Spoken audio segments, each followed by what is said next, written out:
মেয়ে মানুষরা কুল খেতে ভালোবাসে কথাটা মানা যায়, কিন্তু ছেলে মানুষ কুল খেতে ভালোবাসে? হ্যাঁ, আমার বর খেতে ভালোবাসে, ভীষণ ভালোবাসে। সকালে বেরিয়েছিলাম, ভাগ্যিস হেলমেটটা পরেছিলাম বলে আজকে রক্ষা পেয়েছি। এত ঠান্ডা, এত কুয়াশা, কুয়াশার সাথে সাথে টিপ টিপ করে বৃষ্টি পড়ছে। বেরিয়েই তো নেমেই আগে বরকে বললাম আমি চা খাও, চা খেলেই মনটা শান্তি হবে, একটু গরম হবে শরীরটা আমার। চা তো অর্ডার দিল না, বর দিয়ে দিল অর্ডার, কিছু না কিছু তো খেতেই হবে, বলো পেট পুজো করতে হবে, তো মোমো অর্ডার দিয়ে দিল।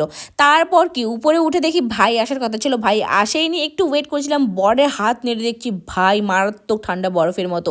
আমি তো এমনি ছিলাম, পকেটের মধ্যে হাত ঢুকিয়েছি, বর তো বাইক চালিয়েছে, কোনো হ্যান্ড গ্লাভস তো পরেনি, ভাবতে পারছো ছেলে মানুষ ভাই। দোলনা কিসের জন্য রাখে? ঝোলার জন্য, কিন্তু দোলনা ঝুলেই না। ভাইয়ের সাথে কথা হয় একটু, কখন কি খেয়েছি, কখন কি গল্প করছি সেটাও কোনো ক্লিপ নিয়ে নেই, কারণ আমি সব ভুলেই গেছি, মাথা থেকে উড়ে যায় আমার মাঝে মাঝে, এরকমই হয় আমার। তারপর বেরিয়ে পড়লাম, এদিকে ঢুকতে হবে মাসির বাড়ি। কেন বলো তো?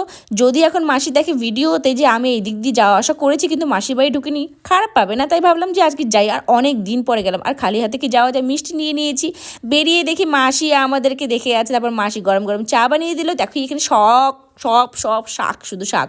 আমি বললাম নিয়ে যাওয়া যাক তাহলে। বর দিকে কুল খেতেই ব্যস্ত ছিঁড়ে ছিঁড়ে, আমি এটা নিয়ে যাবো কাকড়ি, এটা দিয়ে কিন্তু লাফা শাক খেতে দারুণ লাগে। বরের হাতে শাক ধরে দিয়ে মাসি শাশুড়ি শাক তুলছে, আর বর দেখো যাওয়ার সময়ও মানে শান্তি নেই, কুল ছিঁড়ে নিয়ে নিয়েছে, আর নমো নমো দিচ্ছিল। ভাই আমি ভিডিও করতেই ভুলে গেছি, তাই একটু কেড়ে নিলাম। আর এত ঠান্ডা ভাই, আর কোনো কিছু ভিডিও করতে পারি? চলো দেখা হচ্ছে, বাই।